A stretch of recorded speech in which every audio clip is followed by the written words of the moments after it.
Hola, buenas. Vamos a empezar entonces con el repaso de hematología. En esta parte vamos a ver específicamente 5 preguntas y después la segunda parte mi compañera Javiera les va a explicar 5 preguntas más. Entonces, la modalidad de este repaso, la idea es que ustedes cuando vean este video le pongan pausa cuando aparezca la pregunta para que la lean de forma lenta a ustedes y que después le pongan reanudar para que puedan ver cuál es la respuesta correcta y la explicación. Entonces ahí está la pregunta número 1. Y bueno, entonces la alternativa correcta a esta pregunta es anemia por enfermedades crónicas.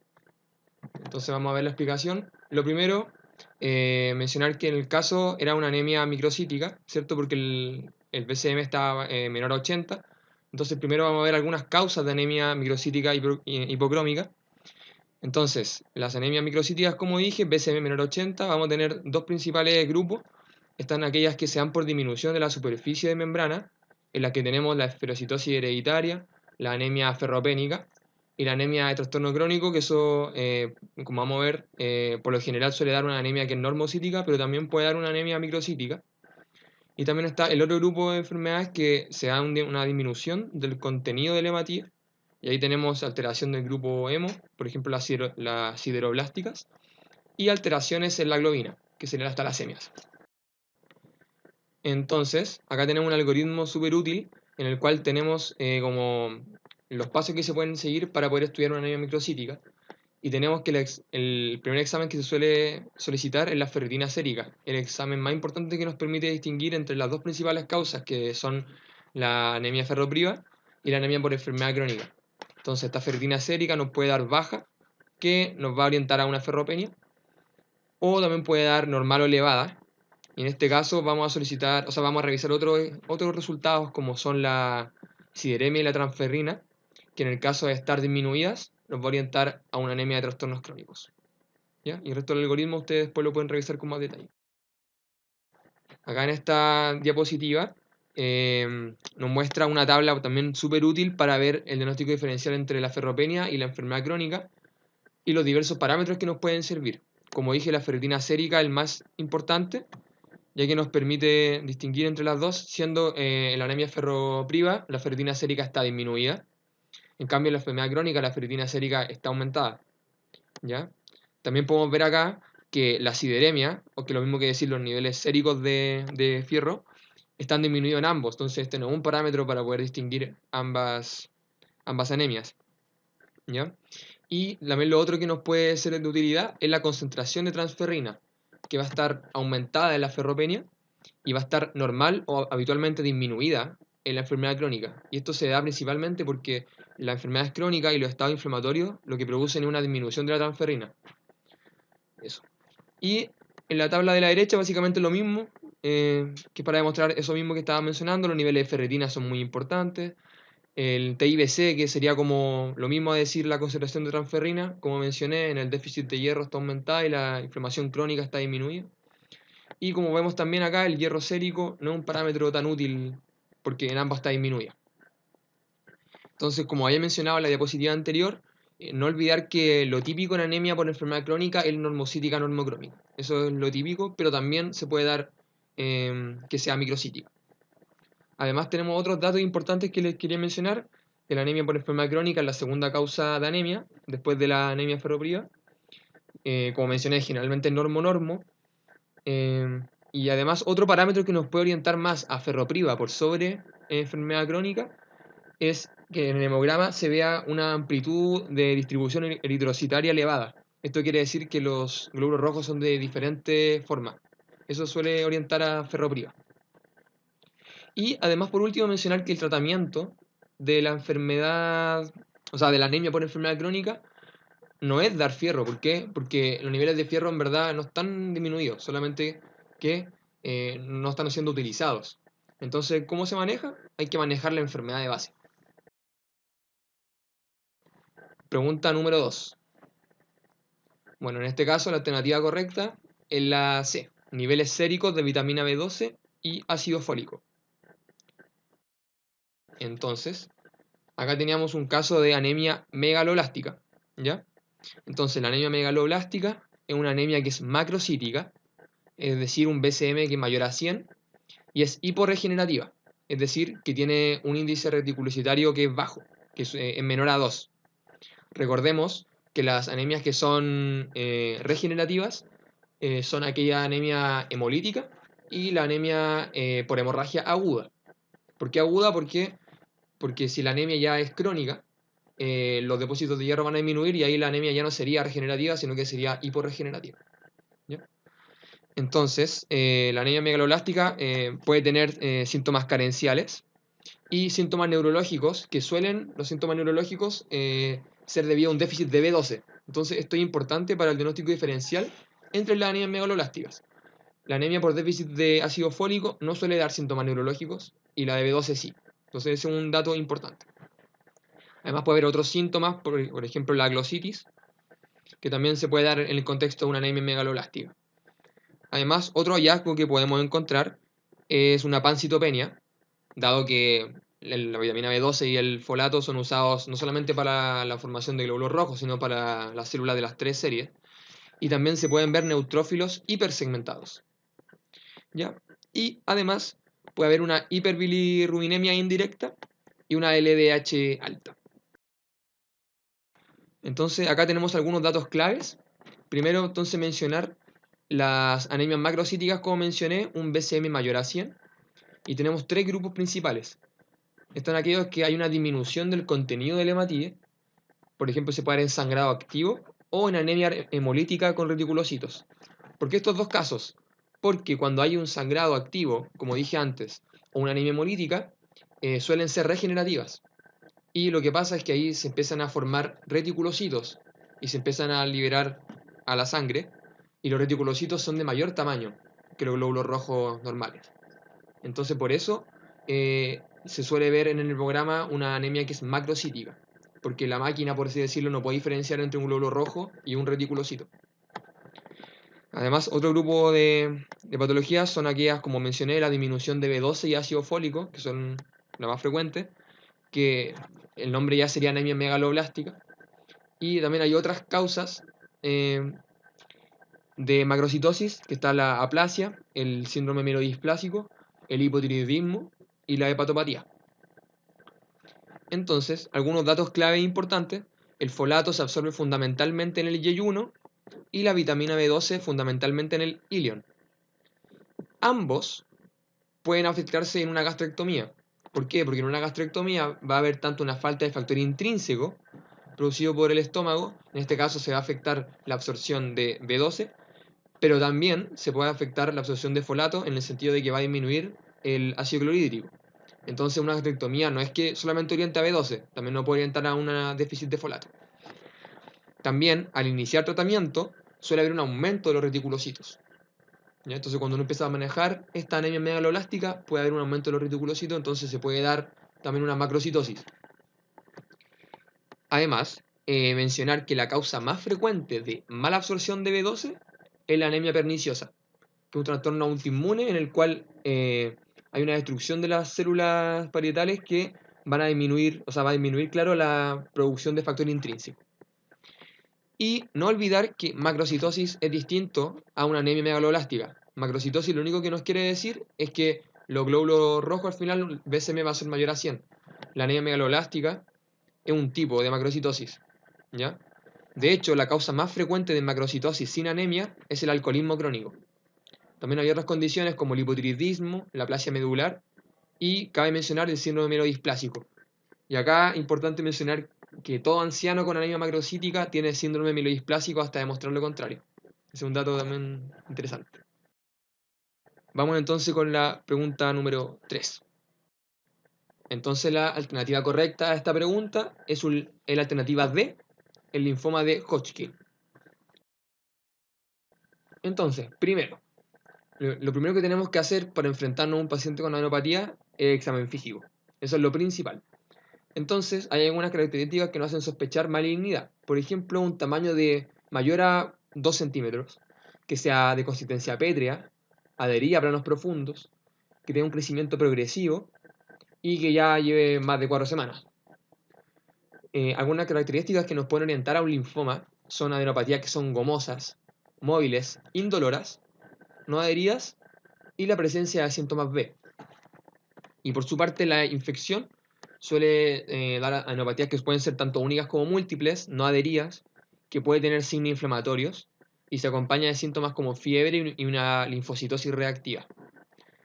Además, mencionar como un dato freak, por así decirlo, que en el linfoma de Hodgkin las adenopatías se pueden volver dolorosas tras la ingesta de alcohol.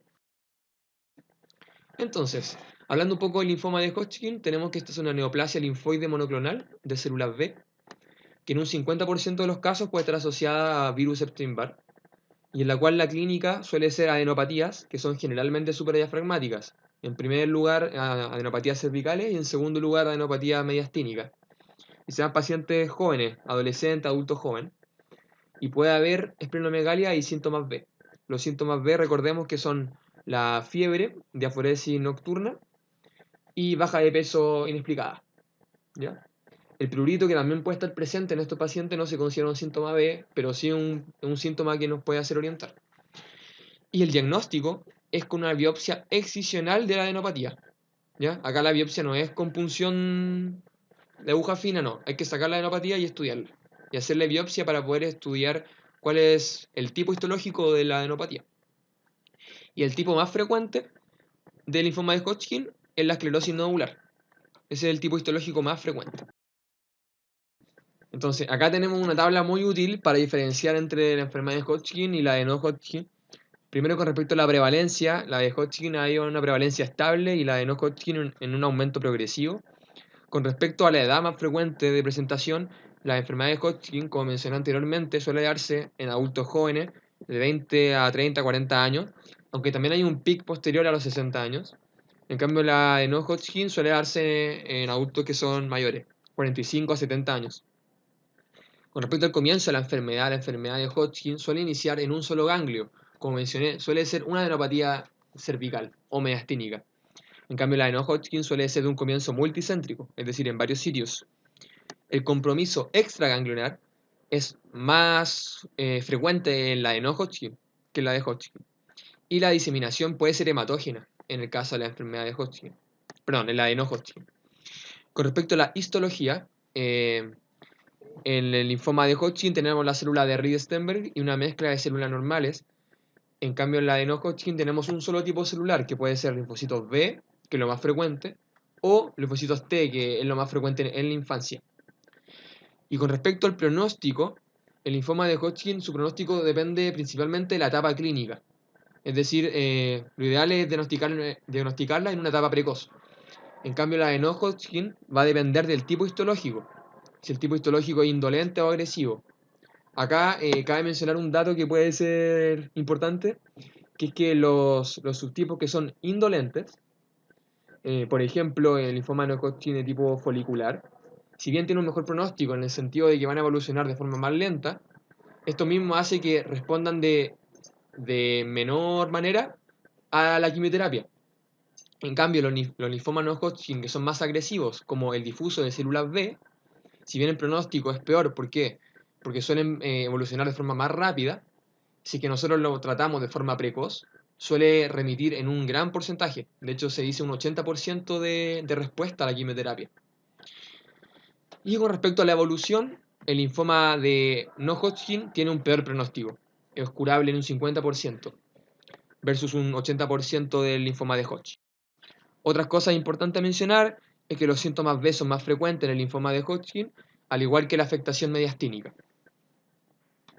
Además, mencionar que ambas enfermedades son cubiertas por el GES, tanto el diagnóstico como el seguimiento, como el tratamiento, incluyendo quimioterapia y radioterapia.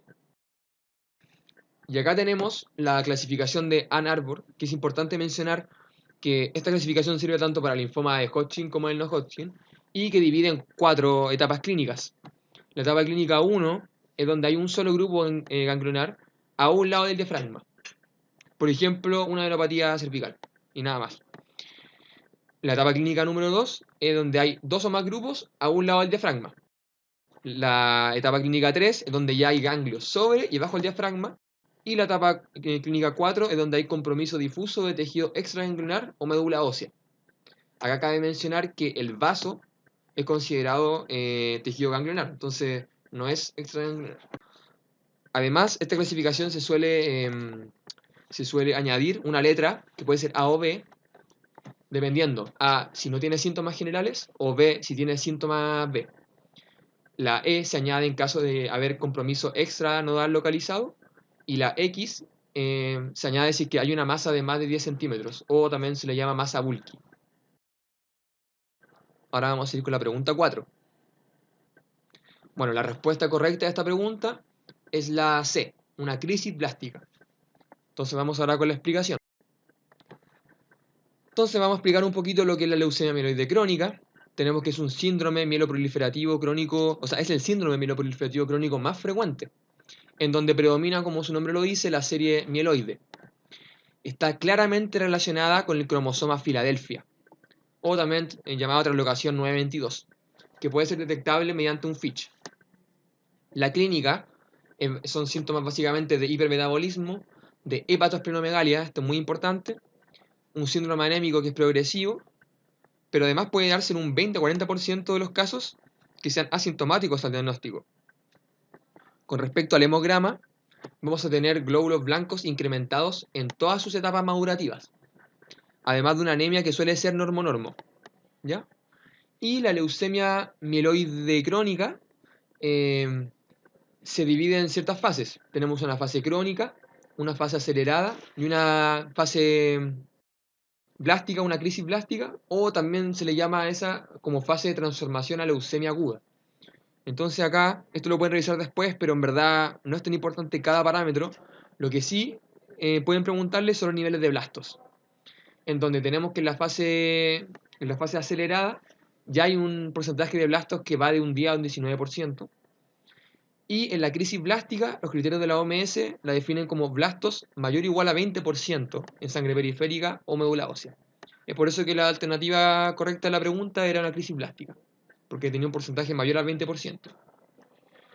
Acá igual cabe mencionar que la leucemia aguda que predomina en la fase blástica de la leucemia mieloide crónica es la leucemia aguda mieloblástica. Y en general las leucemias agudas que provienen de una leucemia mieloide crónica tienen peor pronóstico que la leucemia aguda de nuevo. Y acá en esta diapositiva les quería mostrar una tabla que igual es súper útil para ver los diagnósticos diferenciales de los distintos síndromes mieloproliferativos crónicos, en los cuales tenemos la policitemia vera, la mielofibrosis, la trombocitosis esencial y la leucemia mieloide crónica. Esto después lo pueden revisar ustedes con más detalle, pero acá mencionarles que, bueno, acá se corrieron un poco ¿cómo se llama? Los cuadrados, pero la esplenomegalia suele estar presente con mayor porcentaje tanto en la mielofibrosis como en la leucemia mieloide crónica. Entonces eso nos puede ayudar de cierta manera. Y además hay algunas mutaciones, como mencioné, el cromosoma Filadelfia, que estar positivo orienta a leucemia mieloide crónica, y también está la mutación JAK2, que está en un 95% de las policitemias vera y en un 50% de la mielofibrosis y trombocitosis esencial. Y también puede estar presente esta mutación en la leucemia mieloide crónica. Además, otros datos claves que cabe mencionar es que la mielofibrosis, que es otro de los síndromes mieloproliferativos crónicos, cursa con fibrosis, como su nombre lo dice, de la médula ósea. Esto provoca un patrón mieloptísico, que básicamente es una invasión de la médula ósea y las células de la misma médula emigran hacia hígado y vaso. Es por esto que hay hepatosplenomegalia habitualmente en esta enfermedad. Y hay dos hallazgos que si ustedes los leen en alguna pregunta, les puede orientar mucho a mielofibrosis, que es la presencia de dacriocitos, que es lo mismo que decir glóbulos rojos en lágrima, y la reacción leucohidrolástica, que básicamente también es un aumento de la serie joven. ¿Ya? Acá mencionar igual que revisen un poco los distintos, o sea, la distinta morfología de los glóbulos rojos, porque hay ciertas que te pueden orientar a alguna patología, como acá los dacriocitos orientan a una mielofibrosis. Además, la policitemia vera, es importante mencionar que no tiene elevación de la eritropoyetina, ¿ya? Porque esto es una enfermedad en la cual aumenta la serie roja, no debido a un estado de hipoxia, como suele ocurrir que aumenta los glóbulos rojos ante una hipoxia, en donde aumenta la eritropoyetina para compensar. No, acá la eritropoyetina no está aumentada. Y mencionar una enfermedad que no es parte de los síndromes mieloproliferativos, pero que igual es importante y que les pueden preguntar, que es la leucemia linfática crónica, ¿ya? Que suele ser una linfocitosis casual. Se dice incluso que es la única enfermedad con células malignas en sangre sin síntomas. En verdad los síntomas dan en etapas muy tardías. Y es la leucemia crónica más frecuente. Y se pueden ver manchas de Gumprecht. Eso también es un hallazgo que puede orientar mucho a una leucemia linfática crónica. Y en esta imagen acá se ven las manchas de Gumprecht que están entre linfocitos. Y ahora vamos a continuar con la última pregunta de esta parte de la ayudantía de hematología. Bueno, la respuesta correcta a esta pregunta es hemofilia. Entonces vamos a ver la explicación. Primero, esto sacado todo el CTO. CTO en verdad que es lo mejor para estudiar esta materia, así que revísenlo si pueden. Acá tenemos unas ideas claves para resumir un poco la materia que ustedes igual deberían saber por fisiopatología. Entonces, tenemos la hemostasia primaria, que básicamente es la interacción del vaso lesionado y las plaquetas. Y la prueba que mide la hemostasia primaria es el tiempo de hemorragia, ¿ya? Y su alteración suele dar sangrado en piel y mucosas. Por su parte, la hemostasia secundaria, que en este caso de la pregunta, un trastorno de la coagulación. Claro, la alteración de la hemostasia secundaria da hemorragia en tejidos blandos, hematoma del psoas, hemartrosis, etc. Además, para recordar, la vía intrínseca de la coagulación están involucrados los factores 12, el factor 11, el 9 y el 8. Y la prueba que mide la vía intrínseca es la prueba del TTPA. En cambio, la vía extrínseca que mide específicamente el factor 7, la prueba es el tiempo de protrombina. ¿Ya? Esto es importante porque estos tiempos y esta alteración de los exámenes nos van a orientar a trastornos de ciertos factores específicos. ¿Ya? Los factores vitamina K dependientes son el 2, el 7, el 9 y el 10, pero también están los anticoagulantes, específicamente la proteína C y la proteína S. Entonces, los inhibidores de la coagulación, el más importante es la antitrombina 3, ¿ya? Pero también, como mencioné antes, está la proteína C y S que dije que eran dependientes de vitamina K. Entonces, acá tenemos una clasificación de los trastornos hemorrágicos. Tenemos trastornos a nivel de la hemostasia primaria, secundaria o también del sistema fibrinolítico, ¿ya? Cuando tenemos alteraciones de la hemostasia primaria, podemos estar frente a alteración de la pared vascular o un trastorno del tejido conectivo perivascular, que son básicamente las púrpuras vasculares. O también tenemos las alteraciones plaquetarias, que serían las trombocitopenias y las trombocitopatías. Por su parte, la hemostasia secundaria básicamente son las coagulopatías congénitas y adquiridas, ¿ya? Y los trastornos del sistema fibrinolítico, básicamente una hiperfibrinólisis. Entonces, esta tabla es muy útil también para diferenciar los defectos de la hemostasia primaria y la hemostasia secundaria. Entonces, el comienzo de la hemorragia después de un traumatismo en la hemostasia primaria son inmediatos, en cambio que en la hemostasia secundaria suelen ser más tardíos, de horas a días. Por su parte, además, los sitios de hemorragia en la hemostasia primaria suelen ser superficiales y da petequia y equimosis. En cambio, los defectos de la hemostasia secundaria son más profundos, como mencioné anteriormente. Por ejemplo, la hemartrosis o hematomas. Además, con respecto a los antecedentes familiares, suele ser autosómica dominante en la hemostasia primaria o autosómico o recesivo ligado a X, como es el caso de la hemofilia, que lo vamos a mencionar más adelante. Y la respuesta a la terapia es inmediata a los defectos de la hemostasia primaria. En cambio, en la hemostasia secundaria se necesita una terapéutica sistémica sostenida. Y ahora, cortito, sobre hemofilia, tenemos que es una enfermedad hereditaria con patrón ligado al cromosoma X, que se expresa por una disminución del factor de la coagulación, que puede ser el factor 8, en el caso de la hemofilia A, que es la más frecuente, o el factor 9 en el caso de la hemofilia B. Y se pueden clasificar según el nivel de factor antihemofílico, en hemofilia grave, moderada, leve. Ahí ustedes pueden revisar después cuáles son los niveles y cuáles son las distintas manifestaciones clínicas que va a tener cada gravedad de la hemofilia. ¿Cuáles son los criterios de sospecha clínica? Bueno, paciente de cualquier edad con hemorragias espontáneas o desproporcionadas al evento traumático, presencia de hematomas o equimosis, antecedentes familiares de la línea materna, primos, tío, hermano, y episodios de hemorragia exagerada, hemartrosis, como mencioné, hematomas y equimosis desproporcionados y además de hematuria. Algunos otros datos clave de las alteraciones de la hemostasia secundaria. Entonces, ¿qué vamos a encontrar en los exámenes de la hemofilia?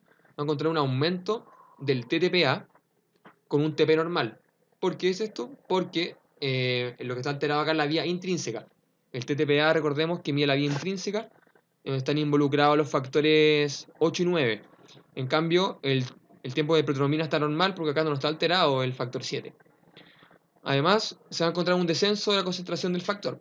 Y ahí, dependiendo de qué tipo de hemofilia, es el factor que va a estar disminuido. El tratamiento es con factores recombinantes y no dar fármacos que pueden aumentar la hemorragia, como por ejemplo aspirina. Y otra de los trastornos que puede dar una hemostasia, o sea, un trastorno de la hemostasia secundario adquirido, es la coagulación intravascular diseminada. ¿Y cuándo sospechar esta? Ante una trombocitopenia, ante una anemia microangiopática, en la cual podemos tener presencia de esquistocitos, alargamiento de todos los tiempos, descenso del fibrinógeno y de todos los factores de la coagulación.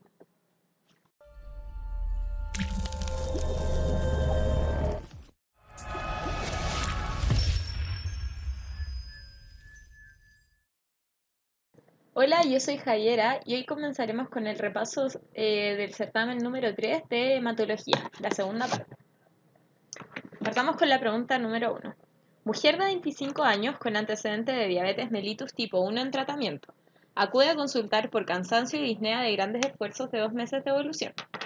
Al examen físico se aprecia palidez mucocutánea, uñas y pelo quebradizo, úlceras e inflamación en la mucosa oral.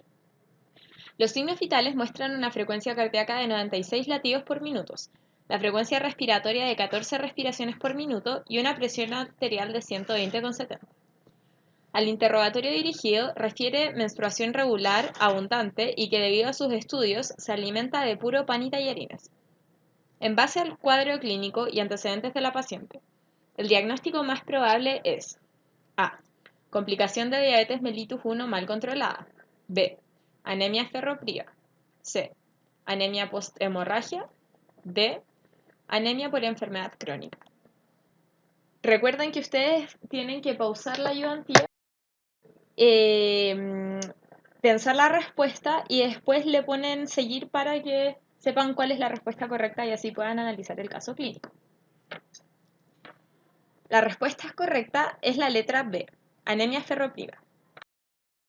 La clínica y sintomatología que tenía esta paciente orienta a que sea una anemia ferroprima. Ya sabemos que tiene un cuadro de meses de evolución con antecedentes de sangrado crónico, menstruación abundante y a la vez tiene una mala alimentación. Se alimenta pobre en grupos alimentarios que contienen hierro. Solo usa carbohidratos. Además tiene la clínica del síndrome anémico por la debilidad, disnea, taquicardia y palidez mucocutánea, a la vez alteraciones de los fanerios y de la boca. Como acá sale, hay signos propios del déficit férrico, hay pelo frágil, tiene estomatitis y tiene lengua inflamada y depapilada. Entonces, para estudiar una anemia ferropría, se pide un hemograma. Ahora, las alteraciones o los hallazgos que se van a encontrar acá generalmente es un volumen corpuscular medio de menor a 80, que indica que es una anemia microcítica, con una concentración de hemoglobina corpuscular media menor a 32, que es hipocrómica. Es importante también que ustedes sepan que el tratamiento de anemia ferropría es con suplemento de hierro. Entonces se puede dar de manera oral con sulfato ferroso, fumarato o gluconato o de manera endovenosa con hierro parenteral en ampollas de 100 mililitros. También es importante saber que la primera manifestación de la disminución, o sea, la primera manifestación del déficit de hierro es el descenso de la ferritina. Y es lo primero que van a poder encontrar en los exámenes que pidan. Y que la primera causa de anemia ferropría en hombres es el sangrado digestivo. Y en mujeres va a ser la pérdida de sangre por las menstruaciones. Paciente hombre de 30 años consulta por sensación febril no cuantificada, cefalea y fatigabilidad. En sus exámenes destaca hemoglobina de 10, volumen corpuscular medio de 100, leucocitos 5000, plaquetas 200.000, VHS 30, esferocitos al frotis sanguíneo, LDH mayor a 400, bilirruina total de 3 y bilirruina directa de 0,3. ¿Cuál es el examen que mejor orienta la etiología de la anemia? La alternativa correcta es el test de Coombs. Primero es importante que sepamos un poco sobre la clínica de la anemia hemolítica. Estos pacientes pueden presentar ictericia no colúrica, esplenomegalia, hepatomegalia, dolor abdominal, compromiso del estado general y sensación febril. Además, al hemograma van a encontrar una anemia megaloelástica, con un volumen corpuscular medio de 100, como se ve acá. Generalmente la LDH también está aumentada. Ahora, para comenzar el estudio de la anemia hemolítica, tenemos que pedir el test de Coombs, el cual consta de... puede ser una prueba directa o una prueba indirecta. Entonces, el directo mide inmunoglobulinas o complementos sobre la membrana del eritrocito del paciente, mientras que el indirecto mide la presencia de anticuerpos en el plasma del paciente. De estos dos, el más correcto para ver la etiología sería el directo, porque se puede ver la reacción de anticuerpo-antígeno en el mismo eritrocito del paciente. El indirecto, al buscar anticuerpos del suero, se ocupa más frecuentemente cuando se van a realizar transfusiones de sangre. Es importante saber que los esferocitos no son patognomónicos de la esferosis hereditaria y pueden ser resultado de una reacción inmunohemolítica. Entonces, al final este paciente lo que tiene es una esferocitosis hereditaria, que es una de las posibles etiologías de una anemia hemolítica. Es importante que ustedes sepan que la esferosis hereditaria es la causa de anemia hemolítica congénita más frecuente. Esta enfermedad consta de una alteración de las proteínas de la membrana de los eritrocitos, lo que genera que haya un anclaje defectuoso de los fosfolípidos y va a generar alteraciones en la membrana que van a terminar demostrándose como una forma esférica de los eritrocitos y que va a alterar su permeabilidad y el paso por los capilares sanguíneos y por su trayecto en el cuerpo. Ahora, también tienen que saber que hay fármacos que pueden ocasionar el fenómeno de causar esferocitos, como la alfa-metildopa, las sulfamidas y la penicilina. En este paciente, por último, es importante que sepan que, ya que tenía los síntomas de anemia y el laboratorio evidenciaba un aumento de la bilirrubina de predominio indirecto y la LDH, uno tiene que pensar en la anemia hemolítica y tiene que comenzar el estudio de esto. Pregunta número 3. Paciente hombre de 50 años con antecedentes de hipertensión arterial. Presenta un cuadro de 3 semanas de evolución de astenia, dinamia, episodios febriles no cuantificados, episodios de epistaxis y gingivorragia. Al examen físico está el paciente pálido, taquicárdico y febril.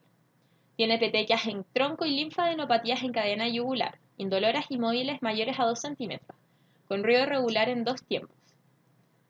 El hemograma muestra una hemoglobina de 7, un hematocrito de 24 y leucocitos de 22.000. Las plaquetas son de 100.000 y tiene blastos de un 24%. Con los antecedentes usted sospecha, La alternativa correcta es la C, leucemia aguda. Ante un rápido deterioro de la clínica del paciente, van a ustedes pensar en una leucemia aguda. Esta tiene una rápida instalación, generalmente de 3 a 4 semanas. No da tiempo para que exista un síndrome consuntivo ni que hayan síntomas B que los orienten a que haya alguna alteración importante en los pacientes. Pero sí van a ver que hay un síndrome anémico que se va a presentar concomitante a un síndrome febril y va a haber un síndrome purpúrico que va a estar caracterizado por las hemorragias primarias que ya vimos, como la epistaxis y la gingivorragia. Los pacientes pueden presentar linfadenopatías generalizadas y a la vez podrían llegar a tener un síndrome de la vena cava superior. En el caso que haya una leucemia mieloide aguda. Ahora, en las alteraciones del laboratorio ustedes van a encontrar blastos en sangre periférica, una anemia normocítica normocrómica, trombocitopenia, neutropenia, y los leucocitos pueden estar normales, aumentados o disminuidos. La LDH va a estar aumentada y van a tener aumento de la creatinina. El diagnóstico de esta leucemia se hace con un mielograma que evidencie un mayor al 20% de blastos. También se tiene que pedir un estudio de inmunofenotipo, citogenética y de biología molecular. A la vez, la leucemia aguda puede presentarse de 2 formas, que es la leucemia linfoblástica aguda o la leucemia mieloide aguda. La diferencia va a ser según el origen celular que presenten. Además es bueno que sepan que si bien los blastos en la sangre periférica mayor al 20% sirven para el diagnóstico, su ausencia no descarta la anemia. El tratamiento definitivo de la leucemia aguda lo vamos a ver ahora. Ustedes tienen que hospitalizar a estos pacientes en una unidad de aislamiento porque su sistema inmune está fallando. Además, tienen que realizar exámenes generales para pesquisar todas las alteraciones de laboratorio que se pueden encontrar. Es importante que reduzcan la carga bacteriana de estos pacientes. Se recomienda que tengan un régimen cocido, que tengan ducha diaria, colutorios antisépticos y que a la vez ustedes también tomen medidas de protección para no contagiarlos en caso de que estuvieran con factores de riesgo hacia eso. Ahora los pacientes tienen que tener una protección renal porque pueden presentar un síndrome de lisis tumoral. Para evitar esto, se les hiperhidrata y se fuerza la diuresis. Ahora los cuadros febriles se van a manejar con antibióticos de amplio espectro endovenoso y a la vez los pacientes van a requerir apoyo transfusional para mantener un hematocrito mayor al 20%, las plaquetas mayor a 20.000 y la hemoglobina mayor a 7 gramos por decilitro. Ahora, para tratar la leucemia, en el caso de que sea una leucemia linfoblástica aguda, se va a dar quimioterapia más trasplante medular. Si el paciente tiene cromosoma Filadelfia positivo, se va a dar imatinib. Ahora, si es una leucemia mieloide aguda, que generalmente se presenta en personas de 64 años o esos rangos etarios, ustedes van a dar quimioterapia más un trasplante medular. Y si es que tiene la translocación 15-17, se tiene que añadir ácido transretinoico. Ahora, la intención del tratamiento en ambas leucemias es la curación. Además, como último hallazgo en el hemograma podrían encontrar la presencia de hiatus leucémico y van a diferenciar a la vez la leucemia mieloide de la linfoblástica de que van a encontrar bastones de Auerbach en la leucemia mieloide aguda. Pregunta número 4. Una paciente de 33 años con antecedentes de consumo de anticonceptivo hormonal oral desde los 15 años acude al servicio de urgencia por cuadro de 6 horas de evolución, caracterizado por fatigabilidad y disminución del nivel de conciencia, asociado a petequias y equimosis espontáneas de extremidades inferiores. Signos vitales con una frecuencia cardíaca de 110, presión arterial 135/100, la frecuencia respiratoria de 19 y temperatura de 38,3 grados Celsius.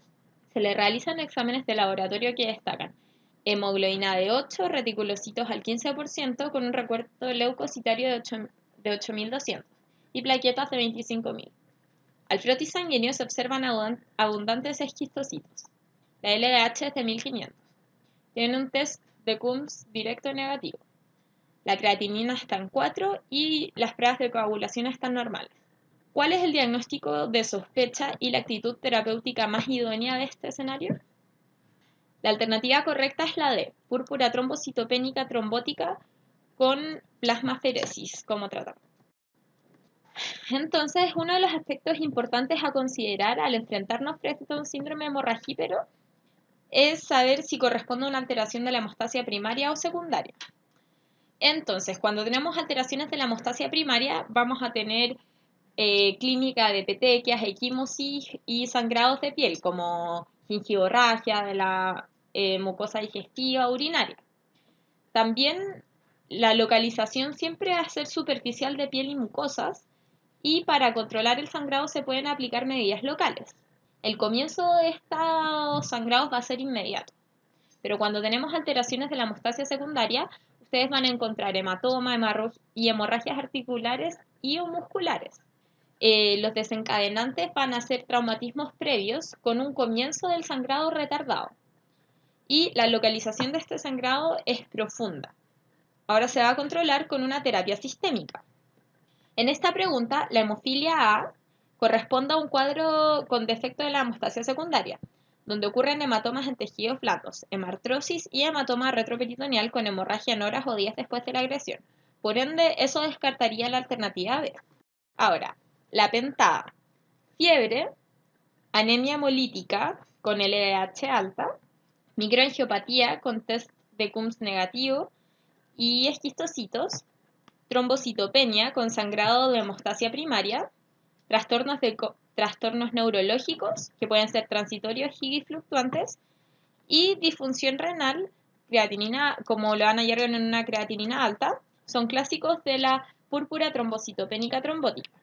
Respecto a la clínica, esta enfermedad suele tener un comienzo brusco y se parece a la coagulación intravascular diseminada en etapas tardías. Es frecuente en mujeres de edad media y la presencia de fiebre, anemia y trombocitopenia en una mujer joven de horas de evolución debe hacernos pensar en este cuadro, más aún en el contexto del uso de tratamiento hormonal. La plasmaferesis con recambio plasmático es el tratamiento que ha permitido disminuir notablemente la mortalidad de este cuadro clínico, ya que elimina los grandes multímeros del factor von Willebrand y aporta factores inhibidores para la agregación plaquetaria.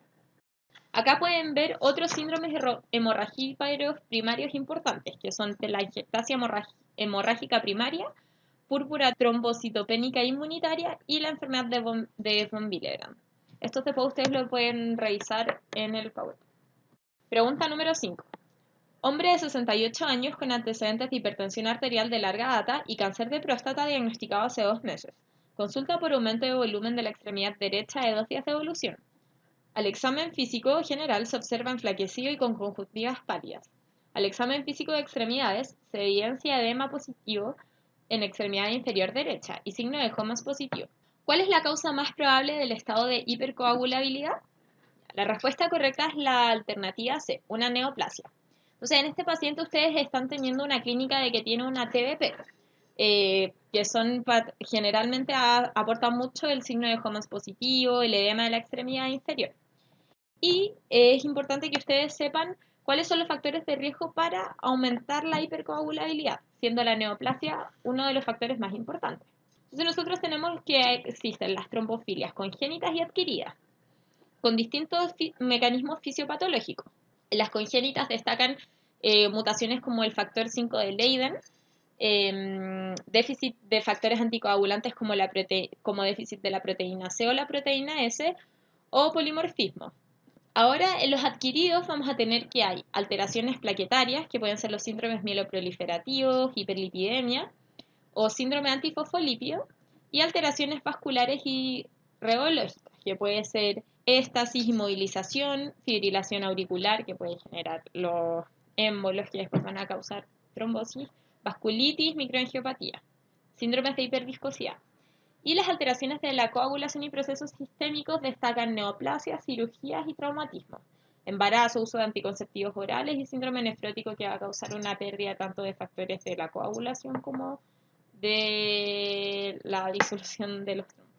Ahora, ustedes siempre en un paciente que se presente con un síndrome de trombótico, por ejemplo, con un TEP mayor a 50 años, van a tener que pensar que puede ser una neoplasia lo que le está causando. Ahora, si ustedes están sospechando de que existe una trombofilia, debemos solicitar prueba de antitrombina, de proteína C, proteína S, la resistencia a la proteína C activada, el factor 5 de Leiden, el perfil antifosfolípico y anticuerpos beta 2 de la glicoproteína. Y a la vez la homocisteína plasmática, pues una hiperhomocisteinemia se asocia a una hipercoagulabilidad. Esta fue la ayudantía de hematología. Espero les haya gustado. Recuerden que cualquier duda la pueden escribir a través de esta plataforma y dejarla en los comentarios. Si les gustó, le pueden dar like y recuerden seguir a Ayudantes Docentes en el canal de YouTube.